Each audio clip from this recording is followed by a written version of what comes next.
It felt so awkward. I'm hoping their friendship stays nice. He does not think sis is young. I don't know, Taylor's kind of real for that. And Belly heard that phrase and chose violence.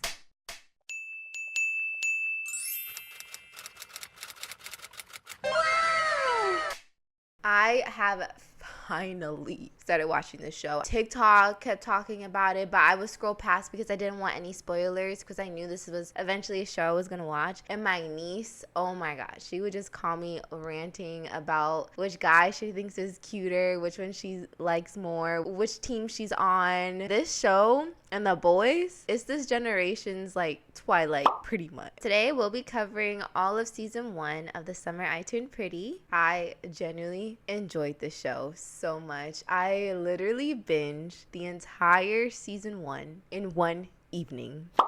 And honestly, it didn't really take long, maybe like a couple of hours, because it's only 7 episodes, and each episode ranges from like 30-ish minutes to like 40 minutes. There's one that's like 50 minutes, I believe. But it was a really easy, fast watch. So honestly, you can probably watch the other 2 seasons like that too, like in a day. As you guys may or may not know, if this is the first time you're watching my videos, hi, hello. I'm Samaya, and on this channel, we binge films, TV shows, and books, and then yap about them. Rating is kind of my thing. I like to rate whatever I watch just because it's fun.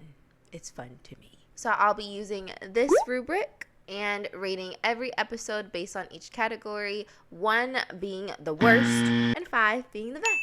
I'll then add up this number and divide it by 5 in order to get a general 5-star rating for each episode. And then I will add up all those ratings, divide 100 by that total number to get a general 5-star rating for the entire season. But if I feel, the rating is too generous or not generous enough, I will either lower or raise the rating, because ultimately we rate TV shows based on how we feel, and everyone's emotional baseline can be different.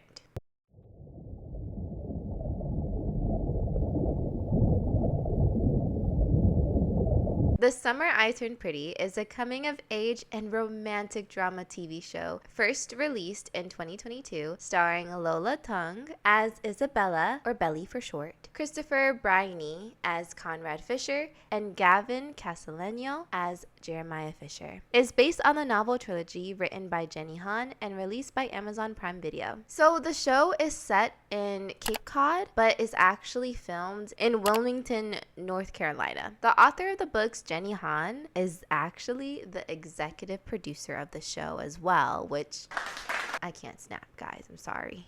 I can't. There's so many shows based off of books that don't even ask the authors to give their insight, especially if it's a TV show, because TV shows drag things out. So obviously, if you're going to add in more scenes, more moments, have the author be there to literally help you figure out the new journey you want for these characters. Thank you, The Summer I Turned Pretty, for letting Jenny Han be the executive producer, and she actually also made several appearances in season 1 and other seasons as well, just like as a background character. But I think that's super cute, and I really like how they did that. But speaking of books, if you like audiobooks, apparently the 3 main leads, Lola, Christopher, and Gavin, actually lent their voices to some of the audiobooks. Speaking of Miss Lola, this was actually her first professional role. Yes, she booked this without other TV credits. Queen.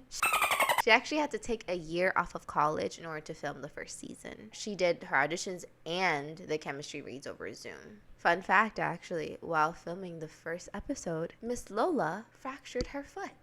Apparently, she was doing a flashback scene and leaping towards Conrad or something, and she stepped funny, so she fractured her foot.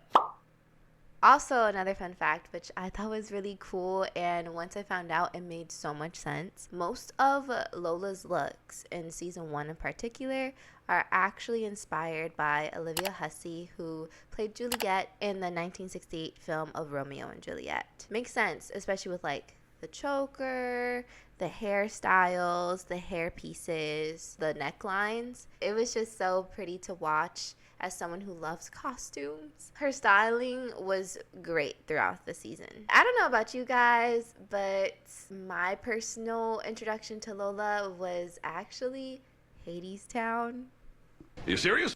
I'm exposing myself here as a theater kid, but I am obsessed with Hadestown. I was so fortunate enough to see the original cast for one of my birthdays before COVID, and it was hands down the best experience I ever had in my life. Love Eva. She's her voice.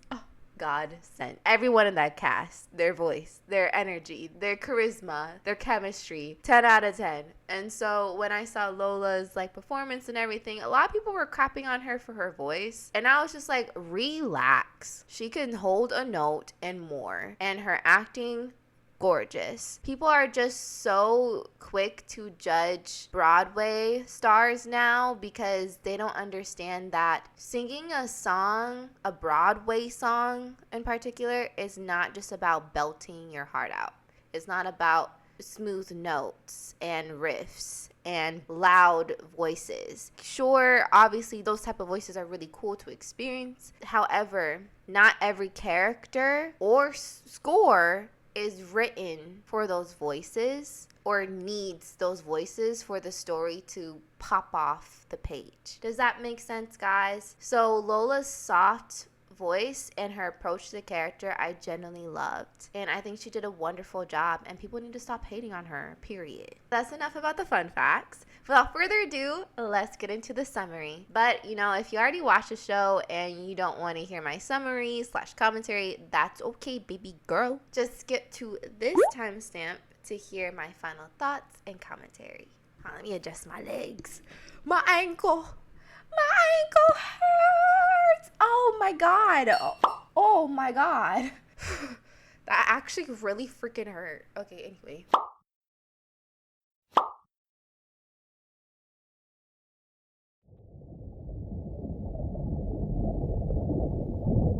The pilot kicks off with narration from Belly explaining how her mom, Laurel, and brother, Steven, stay with Laurel's best friend, Susanna, at her beach home every summer. She describes it as her sanctuary, her home away from home, and where she gets to spend her time with her favorite people, her family, Susanna, and Susanna's kids, Conrad and Jeremiah. Now 15 years old, Belly is packing to leave for the beach house. Her bestie Taylor sits on her bed, teasing her about her long-time crush on Conrad and how she bets Belly can't wait to finally kiss him. Belly is in denial. After all, she's just her. There's no way Conrad would want her. And that's where Taylor tells her she's wrong because Belly looks completely different this summer compared to before. Or in other words, Belly just got her braces taken off and ditched the glasses braids look. Cliche. But that is what the show is. Okay? It's cliche, it's simplistic, and I love it. So the family leave to the beach house, and during the drive, we can see the dynamic between the family and rooted traits they each have. The mother, Laurel, coming off as put together and expecting for others to be the same. The brother, Steven, someone who comes off as selfish and teasing towards Belly in an annoying brotherly way. And Belly as someone who doesn't go out and do things kids her own age would usually do. They stop at a gas station where the cashier notices Belly and flirts with her, asking her out to the town's bonfire later that night. The family finally arrive at Susanna's beach house, greeted by a golden retriever energy from Jeremiah and a cool boy, aloof vibe from Conrad. When the brothers first see Belly, they each have their own love at first sight moment where they take in her appearance and like what they see. The mothers head into town so that Laurel can sign a few of her books at the local bookstore. There, she meets Cleveland, another author who overhears her talking to the cashier and Susanna reading him down and basically calling him a basic bitch writer. Cleveland confronts her with the joke and leaves, leaving Laurel feeling awkward. The family are having dinner and Susanna asks Belly if she would like to be a debutante for the summer. So a debutante are girls who are basically trained in manners and etiquette at the country club. The season ends with a ball presenting them to society. The thing is, it has a problematic history because in the past, they were presenting young girls who have reached the age for marriage to men, older men. But it's no longer like that. So it's more rooted in charity now and like a cute tradition to have girls dress up pretty much. Belly says she'll think about it, much to Laurel's disapproval. The boys announce that they'll be going to a bonfire party, noticeably not inviting Belly to come because they assume she'll be doing movie night with the moms, like she always does. The boys leave and Belly skips out on movie night, FaceTiming Taylor instead, who convinces her to go to the bonfire party because she's only young, hot, and turned once for a certain amount of time. And so, Belly goes to the bonfire and is greeted by the gas station cashier, who wastes no time trying to schmooze her. Steven sees and confronts Belly, chasing the gas station guy away and arguing with Belly to go home. Jeremiah convinces Steven to let Belly stay, while Conrad doesn't care as he's making out with his summer boo, Nicole. Belly ends up meeting an old classmate, Cam, who asks her out on a romantic date of whale watching. Belly agrees and later shares a kiss with Cam in front of Jeremiah and Conrad, who both look jealous in their own way. Which back then, when I first watched this episode, I thought it was brotherly protection, not jealousy. But yeah, looking back on it, it was definitely jealousy. I could be an airhead sometimes, I'm sorry. The bonfire is broken up by police after a fight breaks out between Steven and gas station guy, and Belly is struck in the face, earning a bruise in the process. The group are caught by police and brought home for underage drinking. The following morning, Belly sees a debutante invitation on her nightstand, asking if she will attend. Motivated by how different this summer is turning out, she marks yes.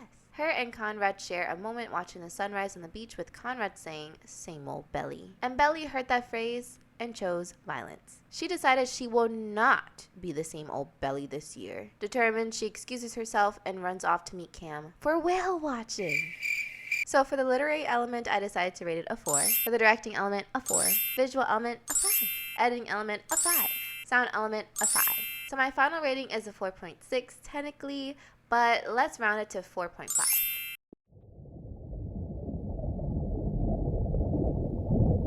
Belly does not make said whale-watching romantic boat date with Cam and wistfully walks back home to the beach house where the family is now making breakfast in the kitchen. Susanna walks in and announces how Belly decided to be a debutante, and everyone has their own opinions, Laurel and Conrad being the least supportive of everyone. The families go about their day, Jeremiah and Steven working at the country club as a lifeguard and food staff, Conrad moodily surfing after quitting football, and the mothers and Belly going shopping for debutante clothes. At the first debutante meeting, Belly is assigned to sit at a table with other members who did not have the best first impression of her. Nicole, the girl who was with Conrad at the bonfire, and Shayla, who was with Steven. But surprisingly, they're very friendly to her and treat her like their own. While the girls are talking, Belly notices Cam passing by in the hallway, so she leaps up to go talk to him. The couple exchange numbers and plan a proper date, this time at a drive-in movie. Susanna is hosting a book release party for Laurel, who runs into Cleveland again. He talks about his upcoming epic novel, ranting about his lack of sailing knowledge, so Laurel calls over Conrad, who had been excessively drinking, underage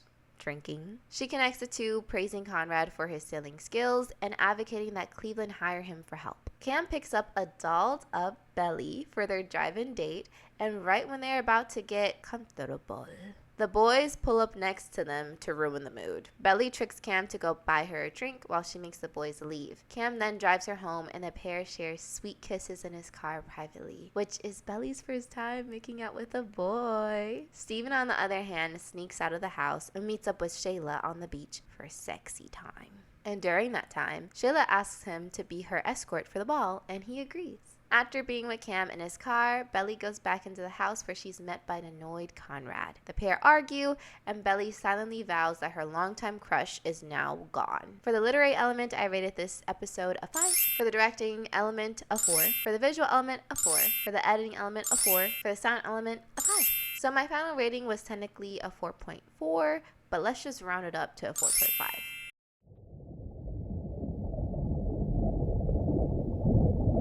It's Belly's 16th birthday. She goes downstairs to everyone congratulating her and giving her presents. Everyone but Conrad, who leaves to go teach Cleveland how to tie boat knots instead. Jeremiah and Belly go for a drive, Jeremiah letting Belly drive in order to gain practice. The vibes are super cute, and this is honestly where I started to feel romantic tension between the two. The pair go to pick up Taylor, who came to visit for Belly's birthday. Later, the group are chilling in the pool, and Conrad decides to bring Nicole along. In order to appease the awkward atmosphere, Belly and the group play volleyball, which abruptly ends when Taylor strikes Nicole in the face with the ball. Which, I don't know, Taylor's kind of real for that. And she's real about a lot of things. But, you know, aim for the guy next time, not the girl. Like, come on. After a cute midsummer-themed birthday dinner, the gang go to Nicole's party, who had prepared a big cake for Belly, despite her bestie,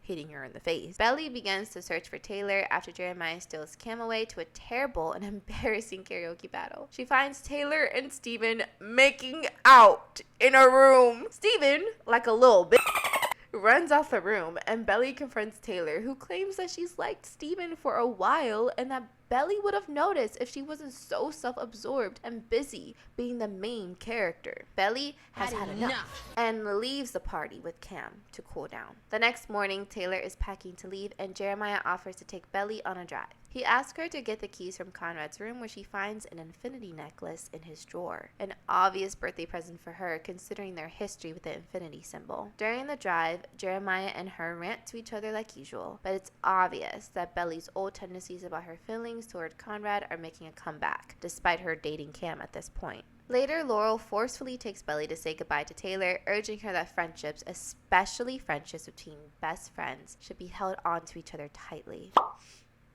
The girls say their goodbyes, Taylor apologizing for what she did, and Belly accepting the apology but saying that she'll need space. Which, I mean, yeah, it's kind of crazy finding your best friend making out with your brother on your birthday. Belly confronts her crappy brother about what he did, and he reveals that he basically cheated on Shayla, but not cheated because apparently, technically, they weren't truly together at this point. He cheated on Shayla because he felt intimidated by the guys talking to her at the party, which is bull crap and terrible. Because, so basically what you wanted was to humble Shayla or hurt her by by being with someone else, just because she's like an amazingly pretty person and put together person and definitely totally clearly out of your league.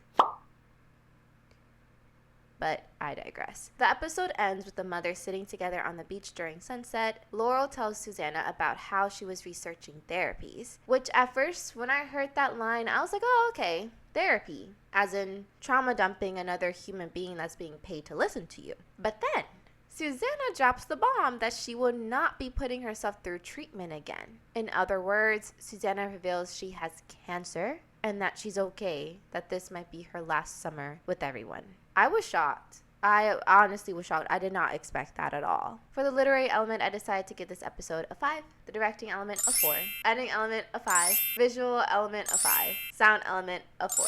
So my final rating was technically a 4.6, but let's round it to 4.5.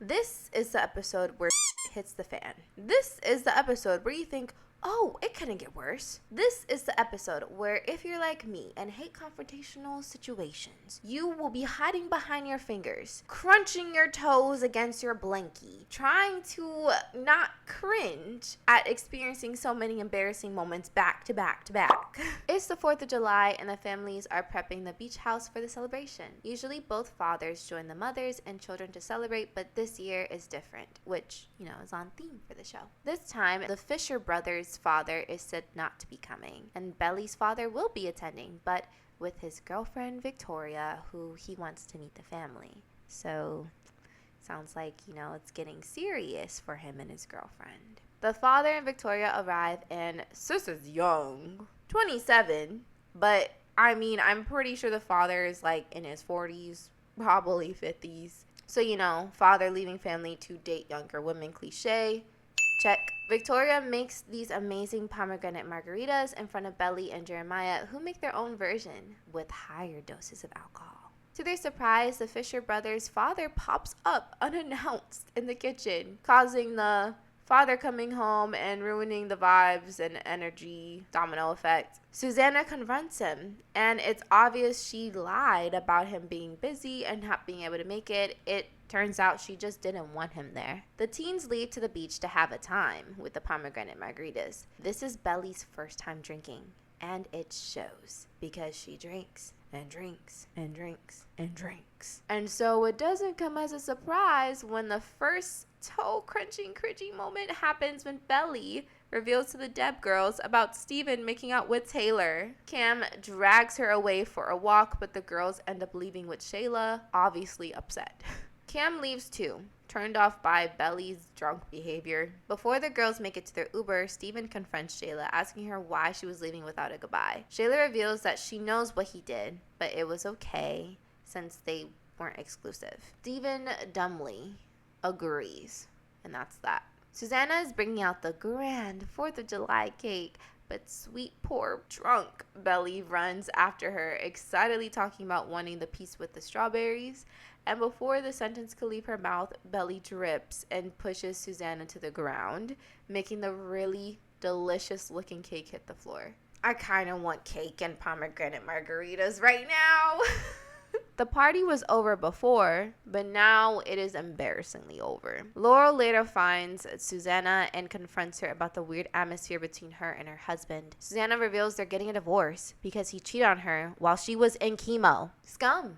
Just absolute scum. The pair end up arguing, though, with Laurel expressing concern about how Susanna and the boys would make do once she gets weaker due to her cancer. Susanna argues back, saying they'll be fine and that Laurel should stop being the manager of her life. And just when you think it couldn't get worse, Conrad attempts to talk to his father normally, but the father ends up lecturing him instead. And just when you think it couldn't get more cringe, Steven runs to Shayla's house to apologize, and the pair end up a couple. Oh, sorry, an exclusive couple now. And just when you think it couldn't get more cringe, Laurel tries to drown her sorrows away at the bar, but instead she drowns it through sexy time in her car with none other than Cleveland, and gets caught sneaking back in the house by Belly. The two share a moment when Belly asks for love advice from her mom, asking how to tell if someone is the one for you. And Laurel answers realistically, "You'll just know." Belly ponders his answer as she walks to the dock to watch the fireworks, but a lonely Conrad has beaten her to it. She approaches him, and after a sweet conversation, the two lean in to share a kiss. But the moment is ruined by Jeremiah pointing a firework their way. So for the literary element, I decided to rate this episode a 4. The directing element, a 4. The visual element, a 4. An editing element, a 5. A sound element, a 4. So the final rating was technically a 4.2, but let's round it down to a 4.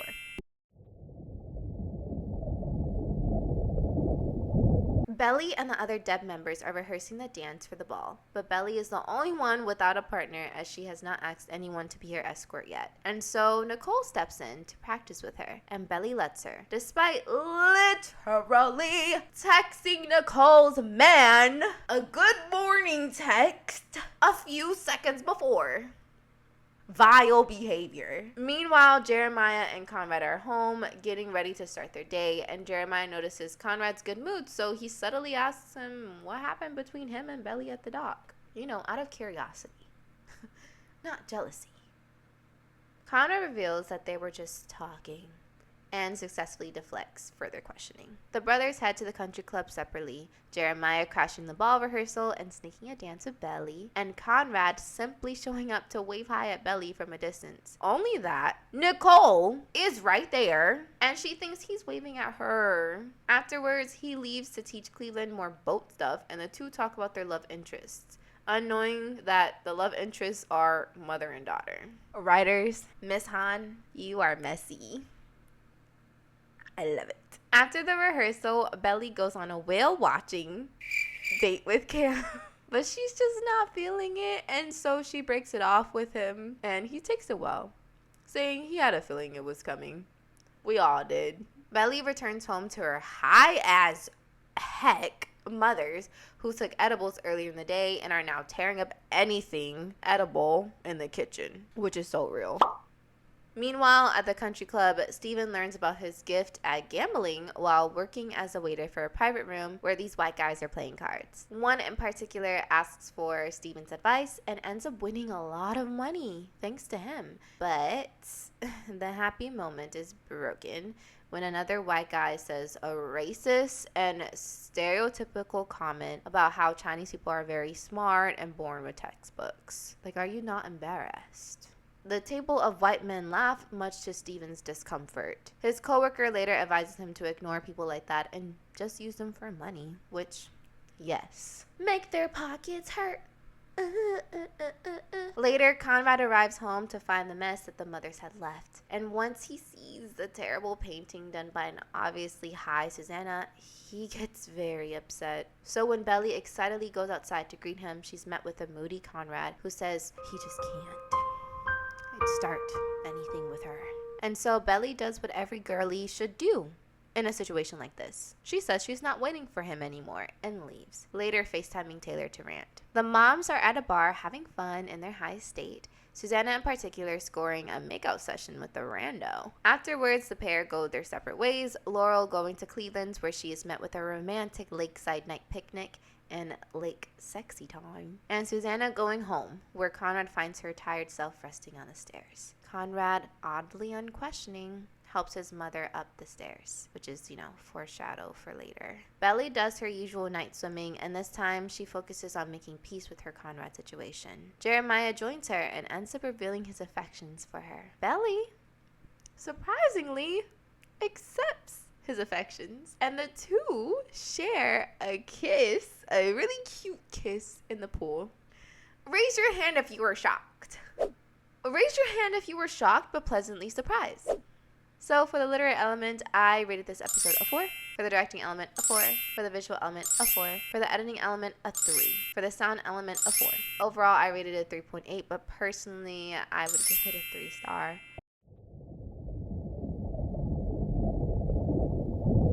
Belly wakes up to a cuddling Jeremiah. Happily, she closes her eyes and lets Jeremiah kiss her. When she opens her eyes, Conrad now lies where Jeremiah was. She wakes up from this dream with a start, complaining that even her dream life is complicated. Jeremiah ends up catching her in the hallway after her shower, just to gently express how he wanted to talk about what happened the night prior. Belly, standing awkwardly in her towel, agrees. Conrad is once again helping Cleveland on his boat, but ends up having a panic attack about his mother, revealing to Cleveland that he knows about her cancer. He later goes home and surprisingly shares a normal moment with Belly, only to ruin it by trying to apologize for his behavior the day prior, and to make up for it, he wants to take her to the ball. Belly shies away to go answer the door, saying she'll think about it. Her bestie Taylor is at the door, making Belly overwhelmed with happiness and relief. The pair go upstairs to get dressed for a certain event. This certain event is volleyball. So in anime terms, this is the sports episode. If you watched Sojo, you get what I mean. I am exposing myself here. At first, Taylor and Belly are a team for the volleyball tournament that's raising money for charity. But the team is broken up when Taylor falls and twists her ankle. She limps to the sidelines and asks Jeremiah to sub for her with a wink. And so Jeremiah and Belly play as a team, and they're really good, beating all the teams until they come across one who is whipping their butts. The thing is, it's Jeremiah that just could not get it together and play seriously, making Belly extremely frustrated. So she asked Conrad to sub for Jeremiah, and the pair end up winning the tournament because they were simply a stronger team. I don't know how much more obvious the show can be in saying that Belly and Conrad are a better team than her and Jeremiah, and how Jeremiah just can't take anything seriously. This may be like foreshadowing for like the other seasons. I don't know. I haven't watched them yet. But like this message through this sports episode is just so cheesy, so simplistic, but I'm eating it up. And honestly, At this point, I'm just so confused on who actually will be endgame. And I have done a really good job of not giving myself spoilers. So I truly don't know who's endgame, guys. Like, seriously. And yeah, I'm just here for the ride. Nicole approaches Belly and Taylor and invites them to her yacht for an after-tournament party with the other Deb girlies. Belly and Taylor agree and join the party. While the group of girls are skinny dipping by the yacht, Conrad sends a text to Belly revealing how he really feels. But it's not Belly who sees the text, but rather Nicole and the Deb girls. So they take Taylor's and Belly's clothes, leaving them stranded naked in the middle of the night at the beach. The pair try to walk home like in an old blanket, but end up calling Jeremiah for help because the beach house is just too far and it's very dangerous to be young women walking home naked in the middle of the night.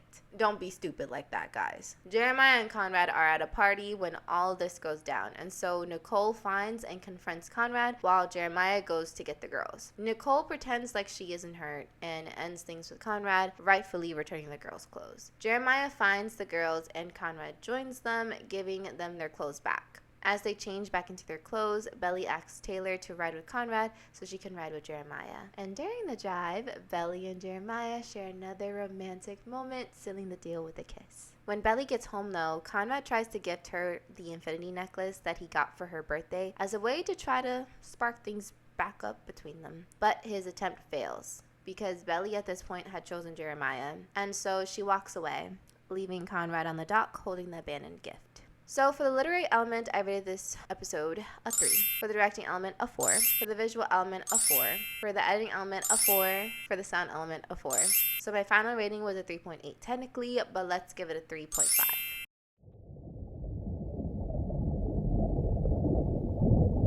It's the season finale, and it's debutante ball day. Steven goes to Cheryl to try to tell her that he can no longer escort her since he blew his money gambling and can't afford a suit. Cheryl is like, what the hell? You're telling me this on the day of the ball? Here, take my grandpa's suit, whether it fits or not, you're coming. Why would you wait until the day of? He does not think. I'm sorry, she's just too cool for him. I'm sorry, she is. Jeremiah sees Belly off, who is allowed to now drive herself to the green room. The couple share a sweet kiss that is seen by Steven pulling in the driveway. He confronts Belly and Jeremiah individually, going off about his discomfort, no one cares, and that he's okay with them being together as long as he doesn't see anything. Again, no one cares. At the green room, Belly apologizes to Nicole and explains what really went down, and Nicole graciously accepts her apology, saying that Belly can't help that Conrad is a fuckboy. She gets her lick though, calling Belly a fuckgirl, but the two seem to be okay with each other after talking it out. The debutante ball has begun, and everyone is in attendance, sitting at the family table to support Belly and Jeremiah. Jeremiah, though, has been on edge as he's been noticing something wrong with his mother. His suspicions are confirmed when he overhears Laurel and her ex-husband talking about how Susanna won't be around for much longer. Jeremiah steals Susanna's phone and finds the cancer information emails, leaving Belly alone during the stage dance. Conrad ends up subbing in, taking Jeremiah's place, and the two have an intense mood towards the other as they dance, obviously sparked by attraction. Jeremiah returns to the ballroom and confronts Conrad with a physical fight once he finds out that Conrad knew about their mother's cancer all along. Laurel and Susanna break up the fight, and once the brothers reveal what they now know, the mothers take everyone home, where they individually hold their children through their tears. The brothers end up convincing Susanna to enter the cancer trial, and she reluctantly agrees. Everyone is pleased with her decision, feeling hopeful as they eat dinner together. The next morning, Belly and Conrad are sitting together at the beach, sharing their happiness about Susanna joining the trial. The conversation quickly turns into talking about Conrad's behavior and is still their affection for Belly. The season ends with the two sharing a passionate kiss, even though, she's technically with Jeremiah. For the literary element, I decided to rate this episode a 4. For the directing element, a 4. For the visual element, a 4. For the editing element, a 4. And for the sound element, a 4. So for the final rating, I decided to rate this episode 4 stars. What I rated this season overall was technically a 3.5 after adding up all the ratings I did for the episodes, but I really like the show, so let's bump it up to 4 stars.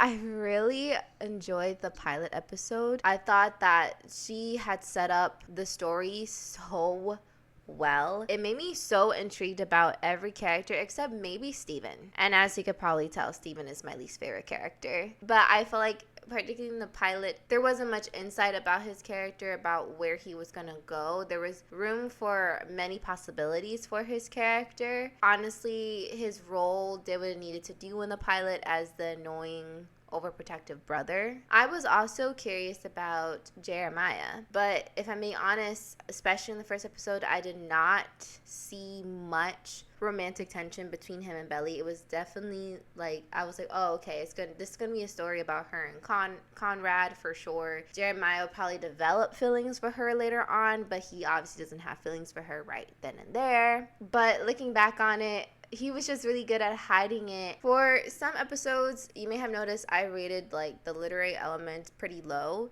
but that's mainly because sometimes the dialogue was just corny and just not how teenagers would speak. I think all the actors did a phenomenal job at translating these kind of corny lines into something more rooted in reality of how teenagers speak. Like, I picked up on a lot of like the tones that they had, and mostly it was just the energy towards each other that really made me believe in what they were saying. But there were a couple times, like Taylor, especially Taylor, her lines were just really corny and expository. And Jeremiah as well, sometimes he would just be really too quick to switch up and emotions, and it didn't feel natural. It felt really, really abrupt and only to push the expository further. This may be an unpopular opinion. I am really so hesitant to do like research on other people's opinions about The Summer I Turned Pretty because I'm so scared I'm gonna come across a spoiler. So far I haven't, thank God. But I liked Cam.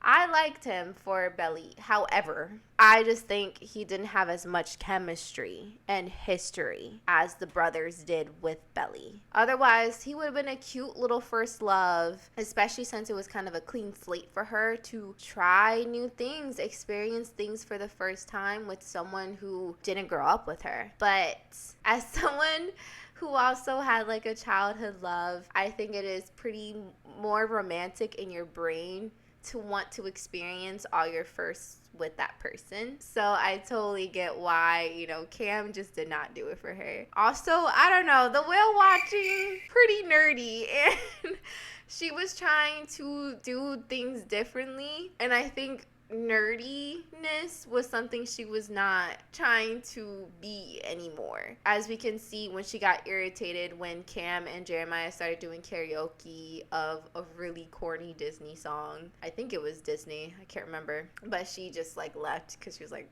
and I feel like in the past her past self would have joined, but now she's like, trying out a new vibe. Which as she should. She's a growing girl, and when you're that age, you just want to try new things, be new things, do new things. One last thing I will say about Cam, it did kind of irritate me that Cam was kind of just used as a device to catapult the brothers into action on making their moves towards Belly, because Cam really was mainly there not only for Belly to make out with a boy for the first time, feel certain things for the first time, but he was also there to further emphasize how Belly was more desirable to other bachelors. So I don't know, that kind of irritated me because it's just that cliche of the guy doesn't really want you until another guy shows interest. But then again, like I said, this show is very cliche and I love it. I'm eating it up. Let's talk about the mothers for a bit. I was pleasantly surprised with how they were portrayed and their relationship was portrayed. I was low-key scared. I think it was episode 2. I was scared because there was a moment where Belly had told Susanna about her first date and Susanna was getting her ready. Plus, at this point, Susanna kind of pushed Belly into being a debutante, even though that Laurel kept saying that's not like Belly. She shouldn't join it. I don't really like that. I was scared there was going to be this plot of animosity between Laurel and Susanna, especially since in the pilot, Belly also said something in the narrative, something along the lines of how Laurel was kind of like jealous of Susanna having so much money, which is also backed up many times by Laurel kind of saying, oh, that's too expensive. You don't have to pay that for me. Don't throw this big party for me and spend all this money on me, blah, blah, blah. So I was scared that the season was gonna really like push that narrative of mothers being jealous when their children confide in their friend and not them. But I'm happy they went the different route of raising children requires a community, and these mothers rely on each other as their community. It was just a beautiful platonic love that they had for each other. You know, they had their moment, they had their fight where Susanna was calling Laurel her manager and stuff like that, but they came back together stronger than ever and just really supportive of each other, and just you could just really feel the love between them. And I really appreciate representation of that, as well as the mothers weren't just these meddling, overly motherly figures where they're constantly in their children's business, just literally only appear in scenes when they're talking about their children or their children are involved. I liked how this show had these two mothers as individuals with their own lives, their own struggles, because it's their first time living too. And I really felt that with Susanna going through cancer, but also divorce, and her wanting to, you know, go out and explore with other men and figuring out how to make do with her last summer with her children, and coming to terms that her life is going to most likely end soon. It was just very complex watching her character. And then Laurel dealing with her ex-husband, being with someone new, but also navigating her career as a writer, social media, this new author who she found intimidating but sparked a romance with, and what that means as a single mother. I liked how obviously their motherhood was definitely in the forefront for sure, but they weren't just motherhood. It wasn't like in Animal Crossing, you know how they have that one furniture where it's just the storefront and it's literally just like a board, nothing. It's not an actual building is what I'm trying to say. The mothers weren't just a storefront motherhood front. They were a building. They had a lot of things in storage that they were going through and unpacking. Call me a Maya with my metaphors, period. Anyways, let's move on and talk about Taylor and the bestie fight. Taylor in general, like I said earlier, I really did like her character. I liked how she was a ride or die for Belly. Like, there was a moment during her 16th birthday dinner, the midsummer dinner, the boys were trying to embarrass Belly in front of her boo thing, and Taylor jumped in and was like, okay, you want to talk about embarrassing moments? How about this time you did something even more embarrassing? Let's talk about that. And I was like, oh yeah, she's a real one. If Belly called her and was like, hey, I need help bearing a body, Taylor's like, all right, I'm on my way. Like, I like that ride or die relationship between them. And I thought it was really realistic how Taylor was also struggling to deal with Belly's transformation. And I also liked how they didn't just make that situation one-dimensional. Like, there was many layers that also just didn't have like a pearly white happy ending, or this problem in general didn't have like an easy solvable answer, which is very realistic for best friends, especially that age. So Taylor was dealing with her transformation in general, but also how she was worried that Belly was changing so much and that she might, leave her behind, but also that Belly is no longer really her supportive character, because Taylor's used to being like the main character and being the one doing things. Now Belly's the one doing things and Taylor's starting to feel like the side character. I think this is like a whole side commentary thing. I think the whole side character, main character thing going on in the internet can be toxic. I think it could just be toxic towards people and how they feel about one another. It brings like a competitive vibe to friendships that should just not be there, because obviously everyone has their own lives, point blank period. No one is the supportive character. No one is the main character. You're just living life. And you cross paths with other people. Sometimes you're there to help them. Other times they're there to help you. Sometimes you're not there for them. Sometimes they're not there for you. And you have to walk the path alone. They have to walk that path alone. That's just life. And I think categorizing it as main character syndrome and side character syndrome can be really toxic. Like I said, there was no pearly white answer provided to mend their friendship. They just kind of compromised and locked back in with each other. They were like, okay, we feel different about this situation. You did me dirty by making out my brother. You did me dirty by like not really being there for me, stuff like that. And they just kind of made up, and Taylor still showed up for her, just like how Belly will show up for her too. I'm hoping their friendship stays nice. I'm hoping they stay for lifers, because if you tell me season 2 or season 3 they break up, I'm gonna be so depressed. Also, I thought it was realistic how Taylor was worried that not only was Belly transforming, but that Taylor might be replaced. In my opinion, I think once you find that person, that bestie for the restie, there's no one that can replace you. Even if I may be closer with that person the moment they were there for me in this situation, just because maybe they're physically there, that doesn't mean my bestie isn't on my mind 24/7. That bond is just unbreakable. I'm really, like I said, I'm really hoping this show has their bond show as unbreakable as Laurel and Susanna's friendship is, because it will be really heartbreaking to see Belly going through a bestie breakup, especially if it's like over a guy or something. Let's talk about episode 4, guys. That was such a hard watch. It really was. I understand what the writers were trying to do. They were trying to make everyone's arc peak, but the fact is they were trying to make everyone's arc peak in the same episode. It was just too much.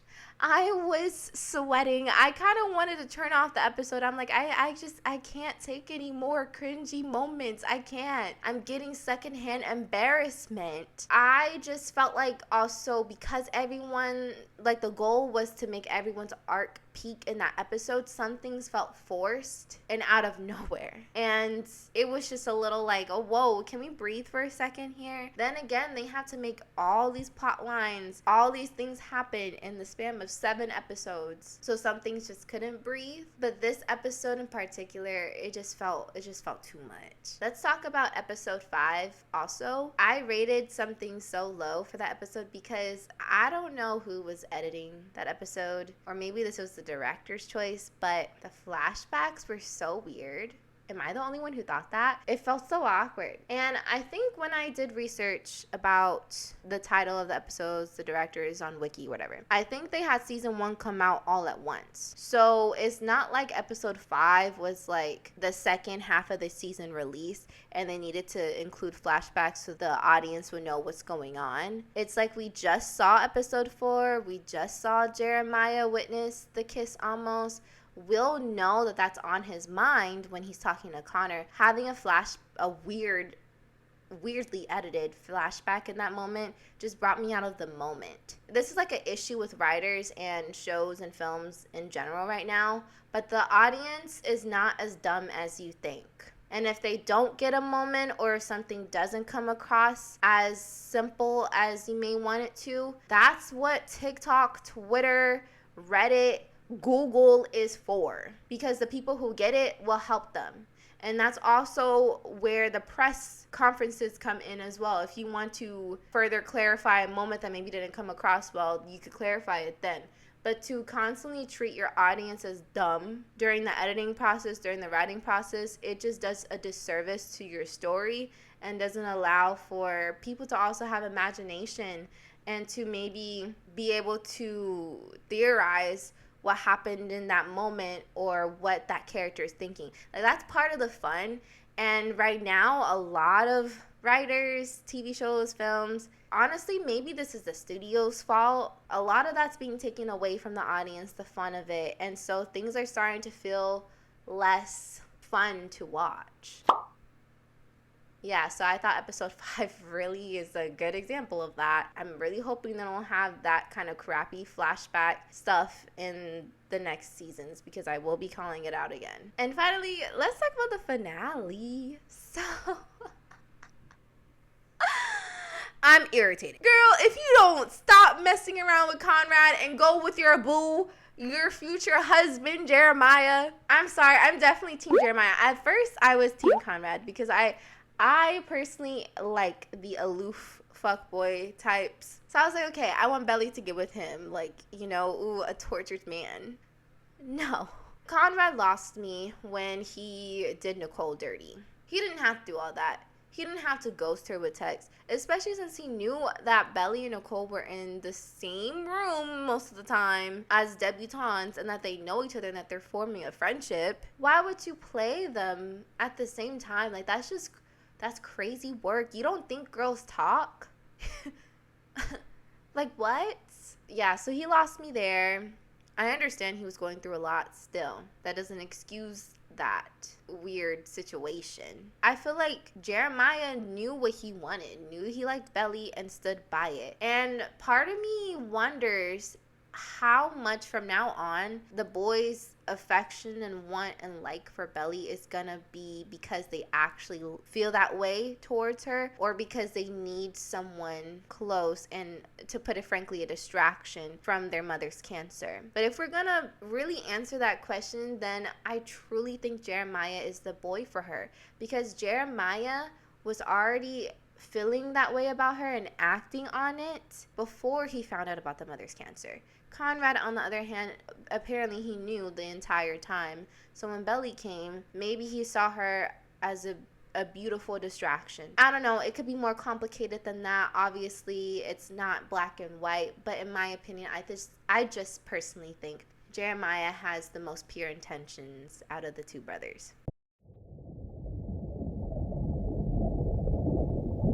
So to sum it all up, the season was overall really interesting, had me hooked. My favorite episode was the pilot, just because of how well it's set up the entire season. My least favorite episode was episode 5 because the editing flashback, it was just so weird. I felt like it was a slap in the face. That's kind of taking it to the extreme, but overall, I thought the writing was well done, especially with how they set up the tone for what the show is, which is simplistic and cliche and a coming of age story, not to be taken too seriously. But like I said, some dialogue was super cringe and expository. I really liked Shayla. I'm hoping that she has more time to shine in the later seasons, but I need my girl to kind of stand up.